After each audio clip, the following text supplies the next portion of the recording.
अस्सलाम वालेकुम जी। वालेकुम सलाम। बॉस जी हाईब्रिड ਦੇ ਖਾਦ ਦੇ ਬਾਰੇ ਦੁਨੀਆ ਪੁੱਛਦੀ ਹੈ। अच्छा खाद प्लान ਦੇ ਬਾਰੇ। ਹਾਂਜੀ ਖਾਦ ਦਾ ਪਲਾਨ ਹਾਈਬ੍ਰਿਡ ਦਾ ਇਨਸ਼ਾਅੱਲਾ ਤਾਲਾ ਮੇਰਾ ਅਸਲ ਕੋਸ਼ਿਸ਼ ਇਹ ਸੀ ਕਿ ਮੈਂ ਜਿਹੜਾ ਖਾਦ ਦਾ ਪਲਾਨ ਹੈ ਨਾ ਉਹ ਤੁਹਾਨੂੰ ਪ੍ਰੋਪਰ ਜਿਹੜਾ ਨਾ ਫਸਲ ਦੇ ਵਿੱਚ ਖੜਾ ਹੋ ਕੇ ਦੇਵਾਂ। ਲੇਕਿਨ ਮੈਨੂੰ ਸਾਡੀ ਚੂੰਕਿ ਗੰਦਮ ਦੀ ਕਟਾਈ ਜ਼ਿਲ੍ਹੇ ਕਸੂਰ ਦੀ ਬਹੁਤ ਲੇਟ ਹੈ, ਬਾਕੀ ਇਲਾਕਿਆਂ ਨਾਲੋਂ ਅਜੇ ਵੀ ਗੰਦਮ ਦੀ ਕਟਾਈ ਚੱਲ ਰਹੀ ਹੈ। ਸਾਡੀ ਟੋਟਲ ਫਸਲ ਹੀ ਲੇਟ ਹੈ ਔਰ ਜ਼ਿਆਦਾਤਰ ਇਲਾਕਿਆਂ ਦੇ ਵਿੱਚ ਮੁੰਜੀ ਲੱਗਣੀ ਸ਼ੁਰੂ ਹੋ ਗਈ ਹੈ ਔਰ ਖਾਸ ਤੌਰ ਤੇ ਹਾਈਬ੍ਰਿਡ ਲੱਗਣੀ ਸ਼ੁਰੂ ਹੋ ਗਈ ਹੈ, ਜਿਹਦੇ ਵਿੱਚ ਉਹਦਾ ਖਾਦ ਦੇ ਪਲਾਨ ਦੀ ਉਹਨਾਂ ਨੂੰ ਜ਼ਰੂਰਤ ਹੈ। ਔਰ ਇੱਕ ਬੰਦਾ ਜਦੋਂ ਸਵਾਲ ਕਰਦਾ ਮੇਰੇ ਲਈ ਮੁਸ਼ਕਲ ਹੋ ਜਾਂਦਾ ਇੱਕ ਬੰਦੇ ਨੂੰ ਇੱਕ ਚੀਜ਼ ਲਹਿਦਾ ਤੋਂ ਸਮਝਾਉਣਾ। ਪਹਿਲੀ ਤਾਂ ਗੱਲ ਹੈ ਕਿ ਹਾਈਬ੍ਰਿਡ ਤੋਂ ਜਿੰਨੀ ਪਨੀਰੀ ਜਿੰਨੀ ਫਸਲ ਲੱਗ ਚੁੱਕੀ ਹੈ ਲਾ ਲਈਏ, ਉਹ ਜਿਹੜੀ ਪਨੀਰੀ ਮੌਜੂਦ ਹੈ ਉਹਨੂੰ ਵੀ ਲਾਓ, ਲੇਕਿਨ ਉਸ ਤੋਂ ਬਾਅਦ ਹਾਈਬ੍ਰਿਡ ਦਾ ਨਾਂ ਨਹੀਂ ਲੈਣਾ। ਸਾਡੇ ਕੋਲ ਹੁਣ ਅਗਰ ਅਸੀਂ ਹਾਈਬ੍ਰਿਡ ਦੇ ਫਰਟੀਲਾਈਜ਼ਰ ਪਲਾਨ ਦੀ ਗੱਲ ਕਰੀਏ, ਸਾਡੇ ਕੋਲ ਦੋ ਕਿਸਮ ਦੇ ਹਾਈਬ੍ਰਿਡ ਨੇ। ਇੱਕ ਸਾਡੇ ਕੋਲ ਮੋਟੇ ਦਾ ਹਾਈਬ੍ਰਿਡ ਜਿਹਨੂੰ ਸ਼ਾਰਟ ਗ੍ਰੇਨ ਕਹਿੰਦੇ ਆ, ਦੂਸਰੀ ਸਾਡੇ ਕੋਲ ਕਿਸਮ ਹੈ ਲੌਂਗ ਗ੍ਰੇਨ ਯਾਨੀ ਸੁਪਰੀ ਦਾ ਹਾਈਬ੍ਰਿਡ। ਇਹ ਦੋਨਾਂ ਦੇ ਮੈਂ ਪਲਾਨ ਅੱਜ ਡਿਸਕਸ ਕਰਾਂਗਾ, ਲੇਕਿਨ ਅਲੱਗਾ ਕਰਾਂਗਾ। ਪਹਿਲੇ ਮੋਟੇ ਦੇ ਹਾਈਬ੍ਰਿਡ ਦਾ ਪਲਾਨ ਡਿਸਕਸ ਕਰਨੇ ਆ। ਖਾਦ ਦਾ ਪਲਾਨ ਕੀ ਹੋਣਾ ਚਾਹੀਦਾ? ਸਭ ਤੋਂ ਪਹਿਲੀ ਗੱਲ ਹੈ ਕਿ ਤੁਹਾਡਾ ਜਿਹੜਾ ਖਾਦ ਪਲਾਨ ਹੁੰਦਾ ਨਾ ਉਹ ਜ਼ਮੀਨ ਦੀ ਨਵਈਅਤ ਦੇ ਮੁਤਾਬਕ ਹੁੰਦਾ ਹੈ। ਯਾਨੀ ਜ਼ਮੀਨ ਮੈਰਾ ਹੈ, ਜ਼ਮੀਨ ਪੱਕੀ ਹੈ ਜਾਂ ਜ਼ਮੀਨ ਕਲਰ ਵਾਲੀ ਹੈ, ਸ਼ੋਰ ਵਾਲੀ ਹੈ, ਕਿਸ ਕਿਸਮ ਦੀ ਜ਼ਮੀਨ ਹੈ ਜਾਂ ਸੇਮ ਵਾਲੀ ਹੈ, ਇਹ ਸਾਰੀਆਂ ਜ਼ਮੀਨਾਂ ਦਾ ਖਾਦ ਦਾ ਪਲਾਨ ਉਹਦੇ ਹਿਸਾਬ ਨਾਲ ਹੁੰਦਾ ਹੈ। ਔਰ ਉਸ ਤੋਂ ਇਲਾਵਾ ਇਹਦੇ ਵਿੱਚ ਇਹ ਵੀ ਚੀਜ਼ ਵੇਖੀ ਜਾਂਦੀ ਹੈ ਕਿ ਸਾਡੀ ਜ਼ਮੀਨ ਜਿਹੜੀ ਹੈ ਪਹਿਲੇ ਇਹਦੇ 'ਚ ਕਿਹੜੀ ਫਸਲ ਸੀ। ਗੰਦਮ ਸੀ ਉਹਦਾ ਹੋਰ ਹਿਸਾਬ ਹੈ, ਜੇ ਸਰਸੋਂ ਸੀ ਉਹਦਾ ਹੋਰ ਹਿਸਾਬ ਹੈ, ਇਸੇ ਤਰ੍ਹਾਂ ਬਰਸੀਨ ਵਾਲੀ ਜ਼ਮੀਨ ਸੀ ਉਹਦਾ ਹੋਰ ਹਿਸਾਬ ਹੈ, ਉਹ ਆਲੂ ਦੇ ਕਰੇਟ ਵਾਲੀ ਜ਼ਮੀਨ ਉਹਦਾ ਹੋਰ ਹਿਸਾਬ ਹੈ। ਇਸੇ ਤਰ੍ਹਾਂ ਮੁਖਤਲਿਫ ਜ਼ਮੀਨਾਂ ਦਾ ਥੋੜਾ ਅਗਰ ਜ਼ਮੀਨ ਕਮਜ਼ੋਰ ਹੈ ਤੇ ਅਸੀਂ ਖਾਦ ਪਲਾਨ ਥੋੜਾ ਜਿਹਾ ਸਟਰੋਂਗ ਕਰਨਾ ਹੈ, ਔਰ ਅਗਰ ਜ਼ਮੀਨ ਤਾਕਤਵਰ ਹੈ ਤੇ ਅਸੀਂ ਖਾਦ ਪਲਾਨ ਦਰਮਿਆਨਾ ਰੱਖਣਾ ਹੈ। ਬੇਸਿਕ ਸਾਡਾ ਮਕਸਦ ਇਹ ਹੈ ਖਾਦ ਪਲਾਨ ਦਾ ਕਿ ਜਿਹੜਾ ਨਾ ਸਾਡੀ ਕ੍ਰੌਪ 120 ਮਨ ਕ੍ਰਾਸ ਕਰੇ ਫੀ ਏਕੜ, ਤਾਂ ਹੀ ਸਾਨੂੰ ਕਿਸੇ ਸੂਰਤ ਕੋਈ ਨਾ ਕੋਈ ਉਹਦੇ ਚੋਂ ਰਿਜ਼ਕ ਰੋਟੀ ਲੱਭ ਸਕਦੀ ਜੋ ਹਾਲਾਤ ਨੇ। ਹੁਣ ਜਨਰਲ ਅਗਰ ਖਾਦ ਦੇ ਪਲਾਨ ਡਿਸਕਸ ਕਰੀਏ ਹਾਈਬ੍ਰਿਡ ਦਾ ਯਾਨੀ ਸ਼ਾਰਟ ਗ੍ਰੇਨ ਹਾਈਬ੍ਰਿਡ ਦਾ, ਉਹ ਇਹ ਆ ਕਿ ਸਭ ਤੋਂ ਪਹਿਲੇ ਅਗਰ ਤੁਹਾਡੀ ਜ਼ਮੀਨ ਕਮਜ਼ੋਰ ਹੈ, ਸਰਸੋਂ ਵਗੈਰਾ ਵਾਲੀ ਹੈ, ਤੇ ਇੱਕ ਵਾਰੀ DAP ਤੁਸੀਂ ਜ਼ਮੀਨ ਦੇ ਵਿੱਚ ਮਿਕਸ ਕਰਨੀ ਹੈ। ਬੇਸ਼ੱਕ ਕੱਦੂ ਕਰਨ ਤੋਂ ਪਹਿਲੇ ਛੱਟਾ ਕਰ ਦਿਓ, ਪਾਣੀ ਛੱਡ ਕੇ ਕੱਦੂ ਕਰ ਦਿਓ, ਔਰ ਨਾਲ ਉਹਦੇ ਤੁਸੀਂ ਅੱਧੀ ਬੋਰੀ ਪੋਟਾਸ਼ ਵੀ ਜਿਹੜੀ ਨਾ ਉਹ ਪਾਣੀ ਹੈ। ਔਰ ਅਗਰ ਜ਼ਮੀਨ ਜਿਹੜੀ ਨਾ ਕਣਕ ਵਾਲੀ ਹੈ, ਗੰਦਮ ਵਾਲੀ ਹੈ, ਤੇ ਉਹਦੇ ਵਿੱਚ ਅੱਧੀ ਬੋਰੀ DAP ਔਰ ਅੱਧੀ ਬੋਰੀ SOP ਕਾਫੀ ਹੈ। ਔਰ ਦੂਸਰੀ ਸਾਈਡ ਤੇ ਅਗਰ ਬਰਸੀਨ ਵਗੈਰਾ ਵਾਲੀ ਜ਼ਮੀਨ ਹੈ ਤੇ ਉਹਦਾ ਵੀ ਇਹੋ ਹੀ ਟਾਰਗੇਟ ਹੈ। ਔਰ ਅਗਰ ਸਰਸੋਂ ਵਾਲੀ ਜ਼ਮੀਨ ਹੈ ਤੇ ਉਹਦਾ ਜਿਹੜਾ ਨਾ ਉਹ ਫੁੱਲ ਬੋਰੀ ਦਾ ਟਾਰਗੇਟ ਹੈ, ਫੁੱਲ ਬੋਰੀ DAP ਔਰ ਅੱਧੀ ਬੋਰੀ SOP। ਔਰ ਅਗਰ ਆਲੂ ਦੇ ਕਰੇਟ ਵਾਲੀ ਜ਼ਮੀਨ ਹੈ ਤੇ ਉਹਦਾ ਤਾਂ ਤੁਸੀਂ ਅੱਧੀ ਬੋਰੀ DAP, ਅਗਰ ਤੁਸੀਂ ਯਾਨੀ 20 ਕਿਲੋ DAP ਔਰ ਨਾਲ ਮਿਲਾ ਕੇ ਤੁਸੀਂ SOP ਪਾ ਦਿੰਦੇ ਤੇ ਇਨਫ ਹੋ ਜਾਂਦੀ ਹੈ। ਇਹਨੂੰ ਤੁਸੀਂ ਕੱਦੂ ਕਰ ਦੇਣਾ ਹੈ।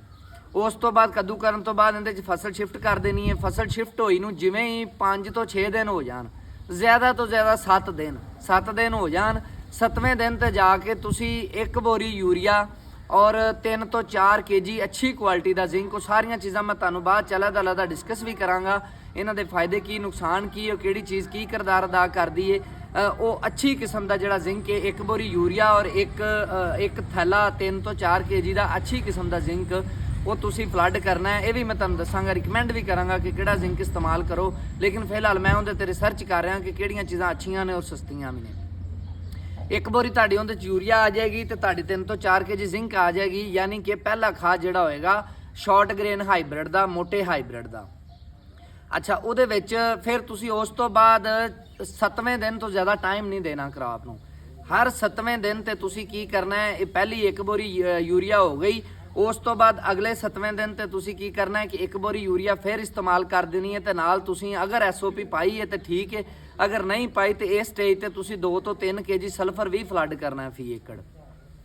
ਉਸ ਤੋਂ ਬਾਅਦ ਅਗਲਾ ਤੀਸਰਾ ਫਰਟੀਲਾਈਜ਼ਰ ਆ ਜਾਏਗਾ, ਯਾਨੀ 6 ਤੋਂ 7 ਦਿਨ ਮਜ਼ੀਦ ਗੁਜ਼ਰਨ ਤੋਂ ਬਾਅਦ ਇੱਕ ਬੋਰੀ ਯੂਰੀਆ ਫਿਰ ਪਾਣੀ ਹੈ ਤੇ ਖਾਲੀ ਇੱਕ ਬੋਰੀ ਯੂਰੀਆ ਹੀ ਬਸ ਪਾਣੀ ਹੈ। ਉਸ ਤੋਂ ਬਾਅਦ ਫਿਰ ਚੌਥੀ ਖਾਦ ਆ ਜਾਏਗੀ, ਚੌਥੀ ਖਾਦ ਫਿਰ 6 ਤੋਂ 7 ਦਿਨ ਦੇ ਵਕਫੇ ਦੇ ਨਾਲ ਉਹਦੇ ਵਿੱਚ ਵੀ ਤੁਸੀਂ ਇੱਕ ਬੋਰੀ ਯੂਰੀਆ ਇਸਤੇਮਾਲ ਕਰਨੀ ਹੈ। ਔਰ ਇਹ ਜਿਹੜੀ ਤੁਹਾਡੀ ਯੂਰੀਆ ਜਿਹੜੀ ਖਾਦ ਹੈ ਉਹ ਕੰਪਲੀਟ ਹੋ ਜਾਏਗੀ। ਯੂਰੀਆ ਖਾਦ 4 ਬੋਰੀ ਦੀ ਜ਼ਰੂਰਤ ਹੈ ਹਾਈਬ੍ਰਿਡ ਦੀ ਅੱਛੀ ਪੈਦਾਵਾਰ ਲੈਣ ਲਈ, 115 ਤੋਂ 20 ਮਨ ਕ੍ਰਾਸ ਕਰਨ ਲਈ, ਹਾਈਬ੍ਰਿਡ ਅਗਰ ਅੱਛਾ ਸੀਡ ਹੋਏ ਤੇ। ਔਰ ਇਹ ਜਿਹੜੀ ਯੂਰੀਆ ਅਗਰ ਸਾਡੀ ਮੈਰਾ ਜ਼ਮੀਨ ਹੋਏ, ਰੇਤਲੀ ਜ਼ਮੀਨ ਹੋਏ, ਤੇ ਇਹ ਯੂਰੀਆ ਅਸੀਂ ਜਿਹੜੀ ਪੂਰੀ ਬੋਰੀ ਪਾਣੀ ਹੈ ਨਾ 7-7 ਦਿਨ ਦੇ ਵਕਫੇ ਤੇ, ਇਹ ਅਸੀਂ ਅੱਧੀ ਬੋਰੀ ਕਰ ਦਿਆਂਗੇ 4-4 ਦਿਨ ਦੇ ਵਕਫੇ ਤੇ ਉਹ ਜ਼ਿਆਦਾ ਰਿਜ਼ਲਟ ਦੇਗੀ। ਔਰ ਇਹਦਾ ਤਰੀਕਾਕਾਰ ਵੀ ਇਹ ਰੱਖਾਂਗੇ ਕਿ ਜਦੋਂ ਅਸੀਂ ਜਿਹੜਾ ਨਾ ਉਹ ਯੂਰੀਆ ਪਾਣੀ ਬਿਲਕੁਲ ਥੋੜਾ ਰਹਿ ਜਾਵੇ ਯਾਨੀ ਚਿੱਕੜ ਹੋਵੇ ਜਾਂ ਪਾਣੀ ਅਸੀਂ ਲਾਇਆ ਹੈ ਤੇ ਪਾਣੀ ਜ਼ਮੀਨ ਜਦੋਂ ਪੀ ਰਹੀ ਹੈ ਥੋੜਾ ਬਹੁਤ ਚਿੱਕੜ ਰਹਿ ਗਿਆ ਮਹਿਰਾ ਜ਼ਮੀਨ ਦੇ ਵਿੱਚ ਅਸੀਂ ਉਸ ਟਾਈਮ ਛੱਟੇ ਦੀ ਸ਼ਕਲ 'ਚ ਫਰਟੀਲਾਈਜ਼ਰ ਦਿਆਂਗੇ। ਉਹਦੇ ਵਿੱਚ ਜਿਹੜੀ ਸੀਪੇਜ ਹੋਏਗੀ ਜ਼ਮੀਨ ਦੇ ਵਿੱਚ ਜਿਹੜਾ ਪਾਣੀ ਜਜ਼ਬ ਹੋ ਰਿਹਾ ਹੈ ਕਿਉਂਕਿ ਮਹਿਰਾ ਜ਼ਮੀਨ ਪਾਣੀ ਜ਼ਿਆਦਾ ਪੀਂਦੀ ਹੈ ਉਹਦੇ ਵਿੱਚ ਜਿੰਨਾ ਪਾਣੀ ਵੇਸਟ ਹੋ ਰਿਹਾ ਉਹਦੇ ਨਾਲ ਫਰਟੀਲਾਈਜ਼ਰ ਵੀ ਵੇਸਟ ਹੋ ਰਹੀ ਹੈ ਤਾਂ ਫਰਟੀਲਾਈਜ਼ਰ ਵੇਸਟੇਜ ਤੋਂ ਬਚ ਜਾਏਗੀ। ਤੇ ਇਹ ਤੁਸੀਂ 4 ਦਿਨ ਦੇ ਵਕਫੇ ਨਾਲ ਅਗਰ ਮਹਿਰਾ ਜ਼ਮੀਨ ਹੈ ਤਾਂ ਪਾਣੀ ਹੈ। ਔਰ ਅਗਰ ਤੁਹਾਡੀ ਸ਼ੋਰਜ਼ਦਾ ਜ਼ਮੀਨ ਹੈ ਦੋ ਤਰ੍ਹਾਂ ਦੀਆਂ ਜ਼ਮੀਨਾਂ ਤੁਹਾਨੂੰ ਦੱਸ ਦਿੱਤਾ ਹੈ ਯਾਨੀ ਕਿ ਦੂਸਰਾ ਪੱਕੀ ਜ਼ਮੀਨ ਔਰ ਮਹਿਰਾ ਜ਼ਮੀਨ ਇਹਦਾ ਯੂਰੀਆ ਦਾ ਇਸਤੇਮਾਲ ਔਰ ਇਹਦਾ ਅਗਰ ਪੱਕੀ ਤੇ ਮਹਿਰਾ ਜ਼ਮੀਨ ਦਾ ਅਗਰ ਅਸੀਂ ਦੂਸਰਾ ਪੋਟਾਸ਼ ਦਾ ਔਰ ਯੂਰੀਆ ਦਾ ਇੱਕ ਚੀਜ਼ ਰਹਿ ਗਈ ਹੈ ਗੋਬ ਤੇ ਜਾ ਕੇ ਤੁਸੀਂ ਕੀ ਕਰਨਾ ਹੈ ਇਹਦੇ ਵਿੱਚ ਗੋਬ ਤੇ ਜਾ ਕੇ ਤੁਸੀਂ ਇੱਕ ਤਾਂ ਹਲਕੀ ਫੁਲਕੀ ਪੋਟਾਸ਼ ਥੋੜੀ ਬਹੁਤ ਜ਼ਰੂਰ ਪਾ ਦੇਣੀ ਬੇਸ਼ੱਕ ਪਹਿਲੇ ਪਾਈ ਵੀ ਹੈ ਕੋਈ ਨਾ ਕੋਈ ਅੱਛੀ ਕਿਸਮ ਦੀ ਪੋਟਾਸ਼ ਗੋਬ ਤੇ ਜਾ ਕੇ ਔਰ 1.5 ਤੋਂ 1.5 ਕੇਜੀ ਤੁਸੀਂ ਜਿਹੜਾ ਨਾ ਜ਼ਿੰਕ ਔਰ 1 ਤੋਂ 1.5 ਕੇਜੀ ਸਲਫਰ ਫਿਰ ਦੁਬਾਰਾ ਪਾਣਾ ਗੋਬ ਤੇ ਜਾ ਕੇ ਔਰ ਗੋਬ ਉਸ ਟਾਈਮ ਹੁੰਦਾ ਜਿਸ ਟਾਈਮ ਅਜੇ ਤੁਹਾਨੂੰ ਨਸਾਰਾ ਨਜ਼ਰ ਨਹੀਂ ਆ ਰਿਹਾ ਹੁੰਦਾ ਯਾਨੀ ਕਿ ਇਹ ਨਸਾਰਾ ਪੌਦੇ ਦੇ ਅੰਦਰ ਹੁੰਦਾ ਔਰ ਪੌਦੇ 'ਚ ਗੰਢ ਬਣ ਰਹੀ ਹੁੰਦੀ ਉਸ ਟਾਈਮ ਗੋਬ ਦੀ ਸਟੇਜ ਤੇ ਹਲਕਾ ਫੁਲਕਾ ਪੋਟਾਸ਼ ਉਸ ਤੋਂ ਬਾਅਦ ਹਲਕਾ ਫੁਲਕਾ ਸਲਫਰ ਕਿਲੋ 1.5 ਕਿਲੋ ਔਰ ਕੋਈ 15 ਤੋਂ ਸਿਰਫ 10 ਤੋਂ 15 ਕੇਜੀ ਯੂਰੀਆ ਇਸ ਸਟੇਜ ਤੇ ਉਹ ਵੀ ਤੁਸੀਂ ਪਾਣਾ ਹੈ। ਔਰ ਅਗਰ ਤੁਹਾਡੀ ਮਹਿਰਾ ਜ਼ਮੀਨ ਹੈ ਤੇ ਇਸ ਸਟੇਜ ਤੇ ਤੁਸੀਂ ਜਿਹੜਾ ਨਾ ਉਹ DAP ਵੀ ਪਾਣੀ ਹੈ ਕੋਈ 10-15 ਕੇਜੀ ਬਸ। ਇਹ ਜਿਹੜਾ ਨਾ ਪੱਕੀ ਔਰ ਮਹਿਰਾ ਜ਼ਮੀਨ ਦਾ ਪਲਾਨ ਕੰਪਲੀਟ ਹੋ ਗਿਆ।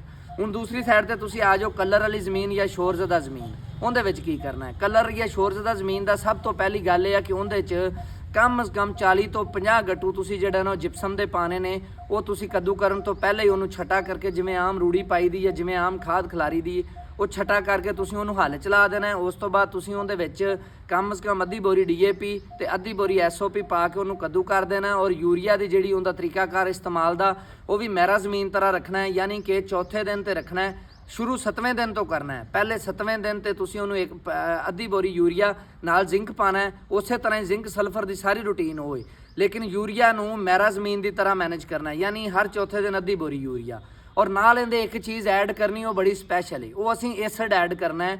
ਉਹ ਸਲਫਿਊਰਿਕ ਐਸਿਡ ਵੀ ਹੋ ਸਕਦਾ ਹੈ ਨਾਈਟ੍ਰਿਕ ਐਸਿਡ ਵੀ ਹੋ ਸਕਦਾ ਹੈ ਫਾਸਫੋਰਿਕ ਐਸਿਡ ਵੀ ਹੋ ਸਕਦਾ ਹੈ।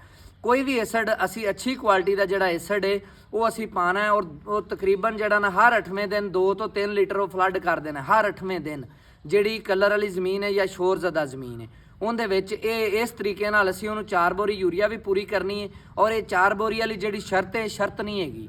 ਅਗਰ ਤੁਹਾਡੀ ਫਸਲ ਕਮਜ਼ੋਰ ਹੈ ਤਾਂ ਤੁਸੀਂ ਇਹਨੂੰ 5 ਬੋਰੀ ਤੇ ਵੀ ਲੈ ਕੇ ਜਾ ਸਕਦੇ ਹੋ। ਅਗਰ ਫਸਲ ਅੱਛੀ ਹੋ ਗਈ ਹੈ ਤਾਂ ਤੁਸੀਂ ਇਹਨੂੰ 3 ਬੋਰੀ ਤੇ ਵੀ ਮੈਨੇਜ ਕਰ ਸਕਦੇ ਹੋ।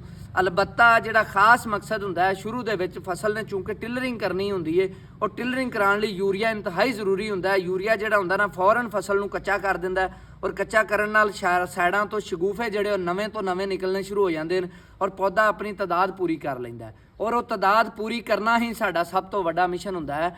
ਪੌਦੇ ਦੀ ਫੀ ਏਕੜ ਤਾਦਾਦ ਪੂਰੀ ਕਰਨਾ ਹੀ ਸਾਡਾ ਸਭ ਤੋਂ ਵੱਡਾ ਮਿਸ਼ਨ ਹੁੰਦਾ ਹੈ ਔਰ ਇਹਦੇ ਮੁਤਾਬਕ ਹੀ ਫਰਟੀਲਾਈਜ਼ਰ ਰੱਖਣਾ ਹੈ। ਹੋ ਸਕਦਾ ਸਾਡੀ 3 ਬੋਰੀ ਫੀ ਏਕੜ ਤੇ ਵੀ ਜਿਹੜਾ ਨਾ ਪੂਰੀ ਹੋ ਜਾਵੇ ਟਿਲਰਿੰਗ ਦੀ ਤਾਦਾਦ ਹੋ ਸਕਦਾ ਸਾਡੀ 4 ਬੋਰੀ ਤੇ ਚਲੀ ਜਾਏ ਸਾਡੀ ਜ਼ਮੀਨ ਦੀ ਨਵੀਅਤ ਨਾਲ ਹੋ ਸਕਦਾ ਸਾਡੀ 5 ਬੋਰੀ ਤੇ ਚਲੀ ਜਾਵੇ ਲੇਕਿਨ ਇਹ ਆ ਕਿ ਉਹਦੇ ਮੁਤਾਬਕ ਫਸਲ ਦੇ ਮੁਤਾਬਕ ਜ਼ਮੀਨ ਦੇ ਮੁਤਾਬਕ ਹੀ ਖਾਦ ਨੂੰ ਮੈਨੇਜ ਕਰਨਾ ਹੈ। ਜਿੱਥੇ ਤੁਹਾਨੂੰ ਮਹਿਸੂਸ ਹੋਏ ਕਿ ਤੁਹਾਡੀ ਜਿਹੜੀ ਪੌਦਿਆਂ ਦੀ ਤਾਦਾਦ ਹੈ ਉਹ ਮੁਨਾਸਬ ਹੋ ਗਈ ਹੈ ਤੁਹਾਡੀ ਜ਼ਮੀਨ ਭਰ ਗਈ ਹੈ ਉੱਥੇ ਜਾ ਕੇ ਤੁਸੀਂ ਫਰਟੀਲਾਈਜ਼ਰ ਰੋਕ ਦੇਣਾ ਹੈ ਔਰ ਯੂਰੀਆ ਦਾ ਇਸਤੇਮਾਲ ਜਿਹੜਾ ਨਾ ਹੱਦ ਆਖਰੀ ਜਿਸ ਦਿਨ ਤੁਸੀਂ ਫਸਲ ਸ਼ਿਫਟ ਕਰ ਦਿੱਤੀ ਉਸ ਦਿਨ ਤੋਂ ਰੱਖ ਕੇ ਆਖਰੀ ਦਿਨ ਤੁਹਾਡਾ 35 ਦਿਨ ਹੈ ਯਾਨੀ 35 ਦਿਨ ਤੋਂ ਪਹਿਲੇ 30 ਦਿਨ ਤੋਂ ਪਹਿਲੇ ਵੀ ਮੈਨੇਜ ਕਰ ਸਕੋ ਤੇ ਬਹੁਤ ਅੱਛਾ ਲੇਕਿਨ ਆਖਰੀ ਹੱਦ 35 ਦਿਨ ਹੈ।